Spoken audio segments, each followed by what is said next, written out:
Today, the latest weapons, coupled with the fighting skill of the American soldier, stand ready, on the alert all over the world to defend this country, you, the American people, against aggression. This is The Big Picture, an official television report to the nation from the United States Army. Now, to show you part of the big picture, here is Sergeant Stuart Queen. In recent big pictures, we have shown your Army in action all over the world. Today, we're going to tell a different story. We're going to take you to Washington, D.C. Here in the nation's capital, there are many thousands of important Army activities. Let's take a look at some of them.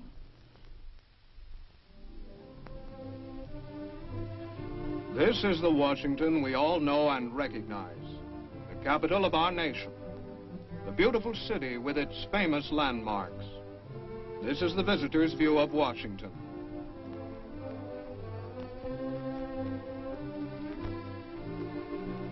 But across the Potomac River, there is another side to the story, the military aspect. Its heart is the Pentagon building. This is where the highest officers in your Army perform the duties and make the decisions which will affect every soldier in uniform. Surrounding the Pentagon, there are other military buildings.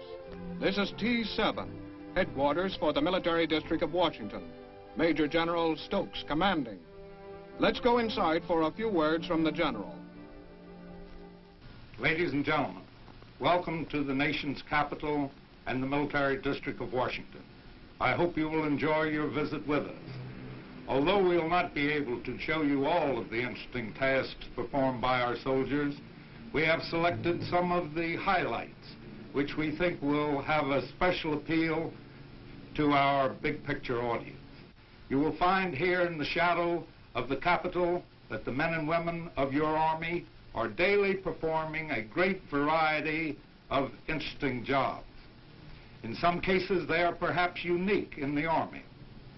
You will see and become familiar with some of them and with the men and the women who perform them. You will also see evidence that we have not lost sight of our more serious mission, that of training our soldiers to peak efficiency to prepare for the defense of their country. Perhaps the most famous of all the military units here in Washington is the 3rd Infantry Regiment, whose origins go all the way back to the Revolutionary War. Today, they are marching across the apron at the Military Air Transport Terminal to welcome General Agustin Munoz Grandes, Minister of the Army of Spain. As the plane touches down, the 3rd snaps to attention.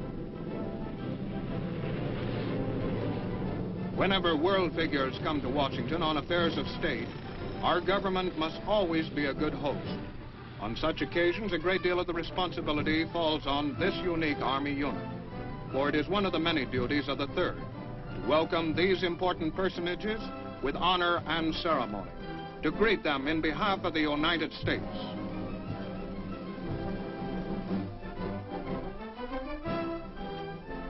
As the Spanish Minister of the Army steps from his plane, General Ridgway personally welcomes him. There is a brief moment for a warm exchange of greetings before the formal military reception.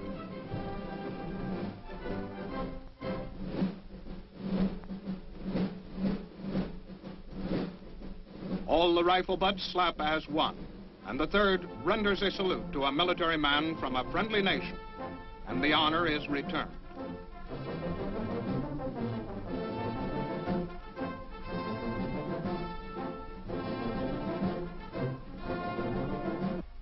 With the exchange of salutes over, the 3rd prepares for inspection. The United States Army Band strikes up a lively march as the commanding officer of the reception detachment leads General Ridgway and the Spanish minister around the ranks.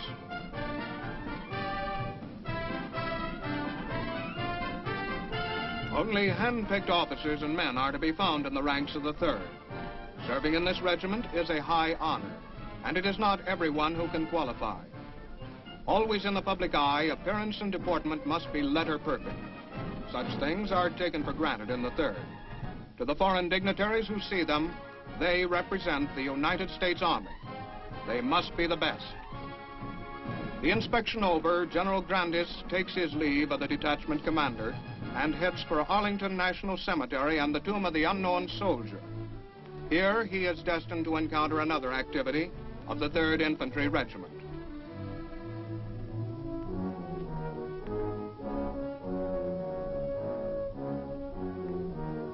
On the steps of the amphitheater leading down to the tomb itself, there takes place a simple ceremony. A detachment from the 3rd serves as honor guard for the proceedings, while the Spanish general pays tribute to an unknown American soldier who died in the service of his country.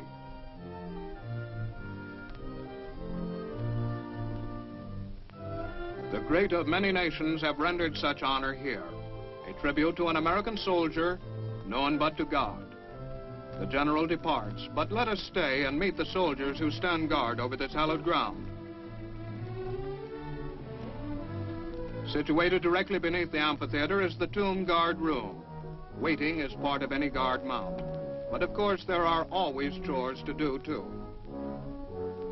Shoes in particular get a treatment guaranteed to better the best shine in town. One of the men is just now preparing to relieve the guard on duty. A last-minute check in front of the mirror. All set? Let's go. This changing of the guard at the tomb of the unknown soldier has become a Washington tradition. It is such a simple ceremony and yet an impressive one. There is a quiet dignity in the way commands are given. There is pride in their execution. Because these men are constantly before the public, they are carefully chosen from among volunteers of the 3rd Infantry Regiment. They must be between 5 feet 11 inches and 6 feet 2 inches in height. They must have no physical disabilities or any disciplinary action against them on their record. Misconduct as trivial as a traffic violation in the city of Washington is sufficient to cause removal from the guard. Visitors from all over witness this changing of the guard, some 4,000 a day during the summer months. These are honored soldiers with an honored duty to perform. With the changing of the guard completed, the old sentry returns to the guard room for some well-earned rest, while the new sentry begins his tour of duty. At strict attention, he walks his post. At each end of the tomb plaza, he executes the manual of arms, and here is one spectator who is obviously impressed.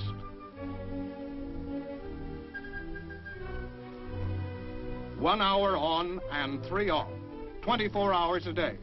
This single sentinel walks this post and considers it an honor to do so. That's the way it is in the 3rd.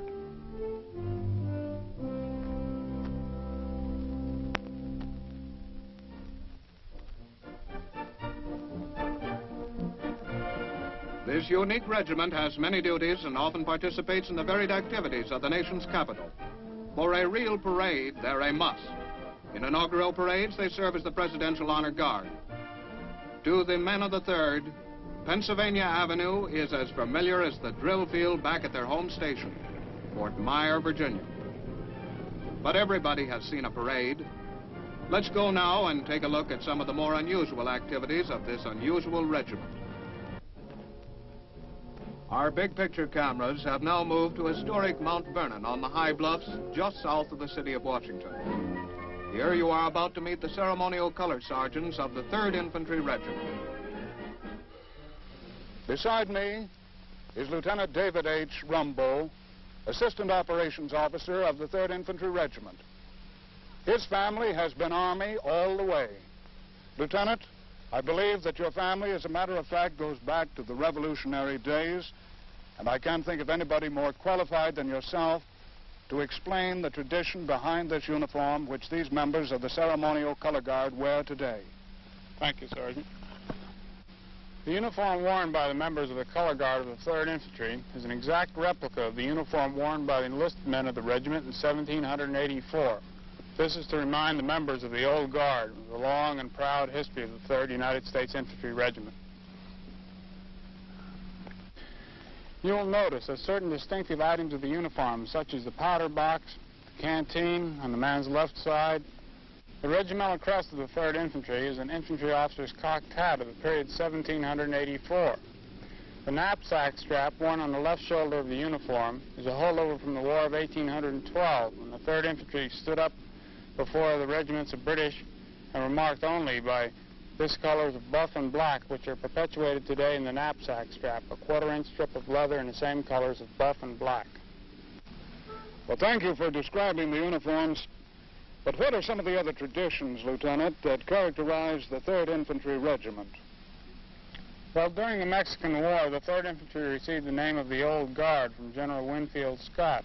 After it had stormed the heights of Telegrapho Hill at Bayonet Point, we were given the honor of marching in every parade with fixed bayonets. That's why today, when you see the 3rd Infantry Parade, we always march with our bayonets fixed. The name Old Guard actually was given to us by General Winfield Scott when he said to the members of his staff as the 3rd Infantry marched by him, "Gentlemen, take off your hats. There goes the Old Guard of the Army." Well, thank you very much, Lieutenant Rumbold.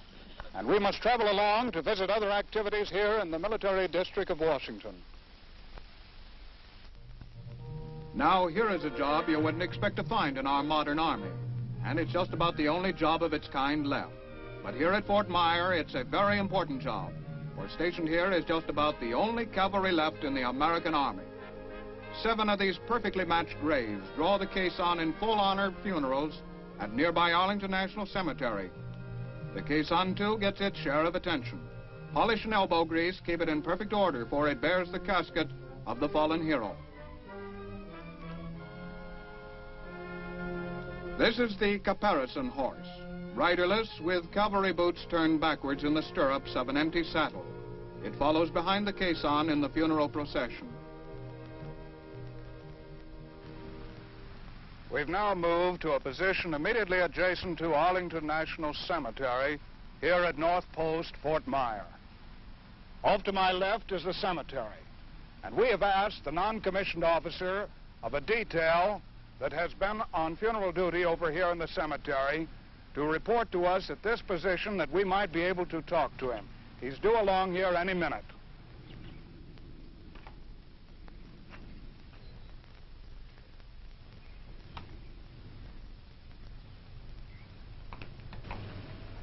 This is Sergeant Roger Gregory, section leader of the caisson detachment here at North Post, Fort Myer, Virginia. And this is Big Boy. Roger, we have seen already some of the caparison horses here in the detachment, but I'm wondering if you could explain in detail a little bit more about their significance. It comes from the ancient times when it was believed that a riderless horse would follow his master to the grave.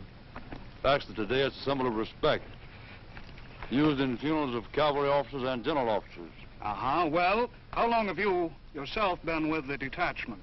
14 months. 14 months. And specifically, what is your job during the funeral procession? Well, I ride the lead horse. I'm out, right out in front of the section. He's on the way to the graveside. Has Big Boy always been the lead horse? Right. How long have you ridden him? 13 months. Incidentally, just how old is Big Boy? Approximately 9 years old. Well, I've been wondering how long are these horses kept in service and what happens in the way of replacements for them later on? Some of them work up to the age of 18, some 20 years of age. Come on, man. Actually, then, these are the remaining few in the Army today. They are.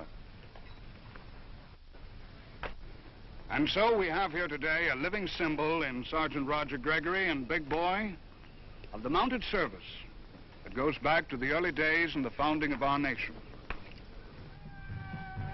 Every Sunday on the drill field at Fort Myer, the 3rd Infantry Regiment holds a review and invites the public to attend. The band that accompanies the regiment at these functions is the same band that welcomed General Grandis at the airport. It is the United States Army Band. It is another of the unique organizations in the Military District of Washington. Since its creation, the Army Band has led a varied and distinguished career. Open-air concerts are given each summer in the city and are enjoyed by thousands. It is the Army Band that leads the inaugural parades.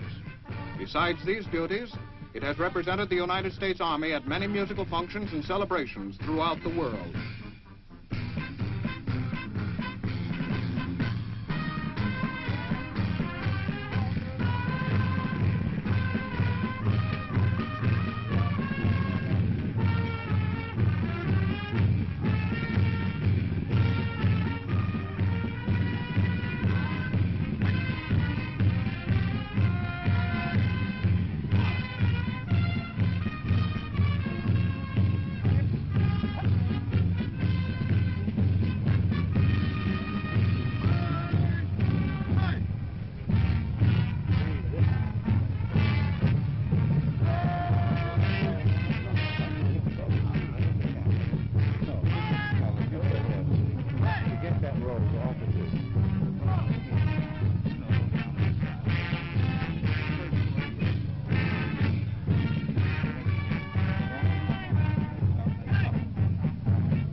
Paced by the United States Army Band, the Old Guard passes in review.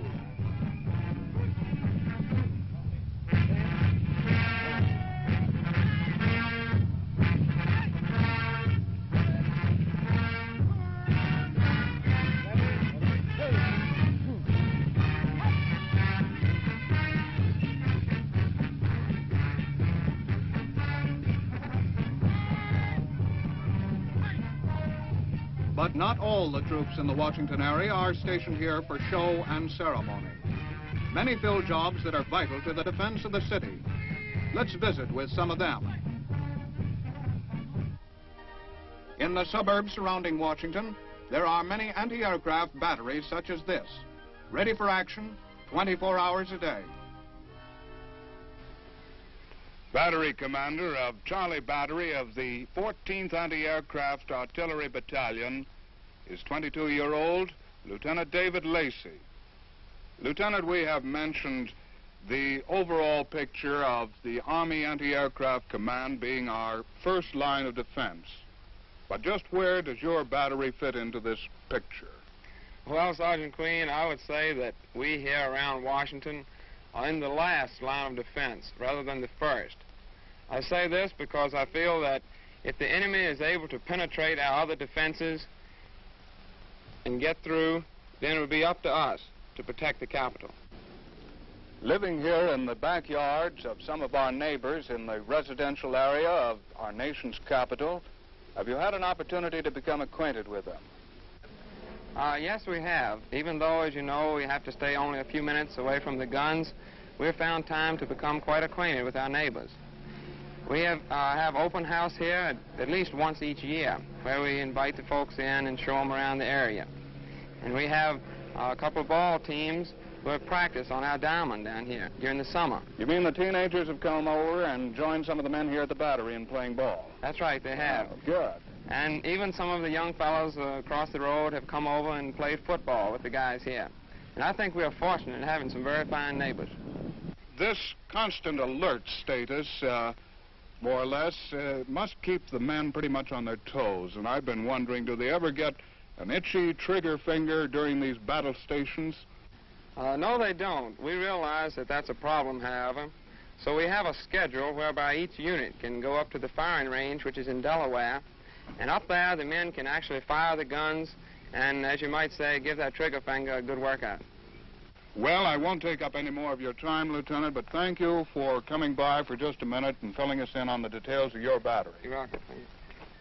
Now I think we'll just stand by and take a look at some of the activities that take place here in a typical gun site of Charlie Battery of the 14th Anti-Aircraft Artillery Battalion. Firing tactics up on the range are necessary, but football tactics are important too, especially when you've got to spend all your time on that same little piece of real estate. Then it's the neighbors that count, and kids especially are always good for a fresh approach. Here's some new tactics that are bound to succeed. And there's the payoff. Though the city of Washington may be only a few minutes' drive away, these soldiers seldom get the chance to enjoy it. They must find their recreation right here at the battery, and as the lieutenant said, it's the neighbors that make it enjoyable. But all good things must come to an end.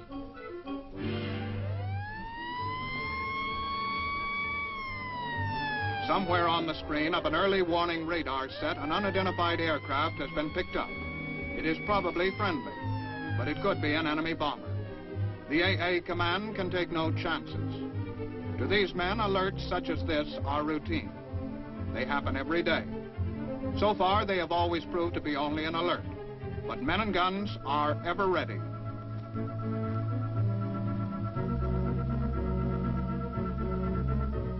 But what of those other Washington soldiers, those proud men of the Old Guard? What would be their mission in time of emergency? Here in a 3rd Infantry Orderly Room, the duty sergeant receives a phone call. This regiment has been called out on a practice alert. At the barracks, the men hop to. Off the locker tops come field packs and combat gear. This will be as close to reality as training will allow.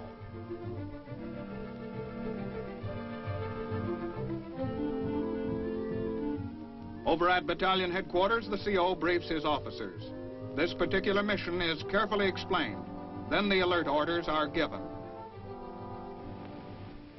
This regiment, the 3rd Infantry Regiment, has been ordered to execute Plan Able. This battalion will move without delay to positions as directed in the defense plan. Back at the barracks, the men take their rifles. And then the heavier stuff, too. Bazookas, recoilless rifles, mortars, and machine guns. Everything has been carefully planned for this moment.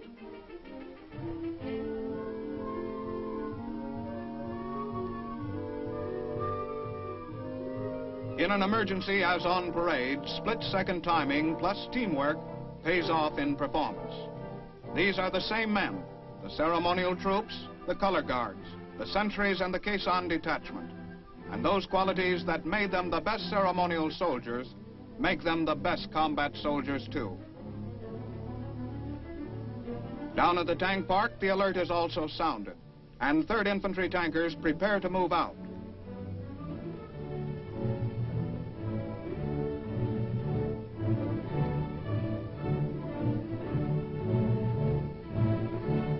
If this were a genuine attack, the 3rd Infantry's primary duty would be defense of the capital and protection of the nation's leaders.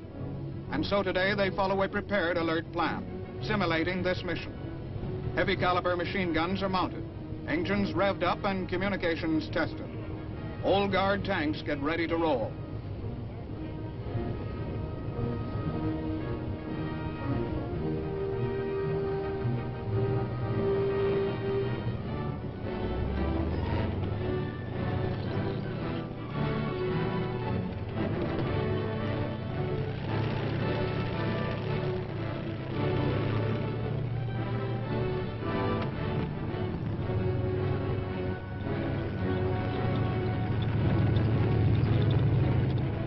While the tanks rumble to their destinations, trucks pull up to receive the infantry.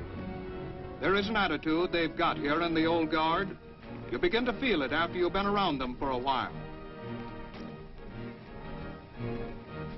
They are determined to be the best at anything they tackle. That's what makes them good soldiers. That's why these men are in the 3rd. And that's why the 3rd is in Washington with so many important duties to perform, including the defense of the city.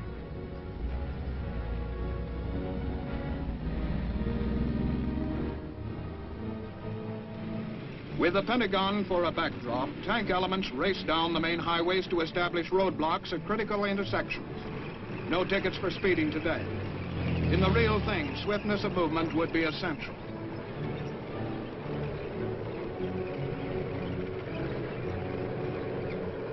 Now, really only minutes after the alert was first sounded, the various elements of the 3rd have carried out their respective assignments as given in the prepared alert plan Able.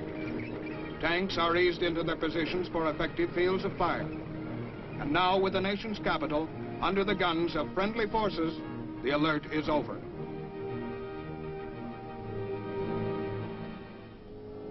You have seen only a glimpse of what goes on here in Washington. You have visited only a few of the many military installations around the city.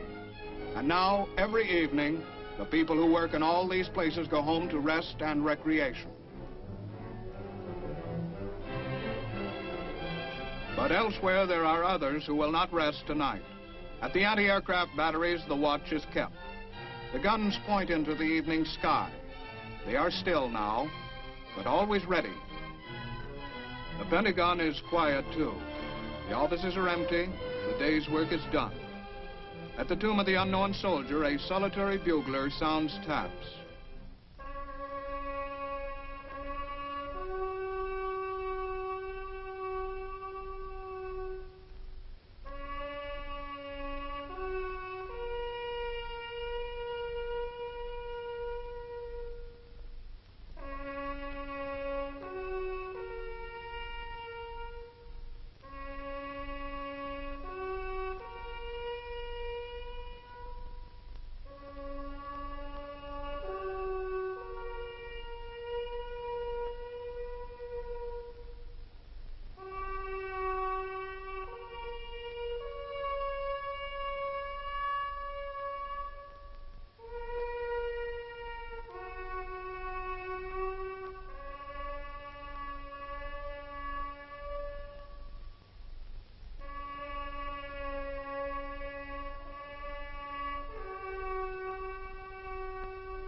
Army Band, the anti-aircraft batteries. All these are a part of the Washington scene, a part of the military life that gives the nation's capital its color and vitality, a part, too, of the nation's defense. Now, this is Sergeant Stuart Queen, inviting you to be with us again next week for another look at the big picture, the United States Army in action. The Big Picture is a weekly television report to the nation on the activities of the Army at home and overseas. Produced by the Signal Corps Pictorial Center. Presented by the U.S. Army in cooperation with this station. You can be an important part of the big picture. You can proudly serve with the best equipped, the best trained, the best fighting team in the world today, the United States Army.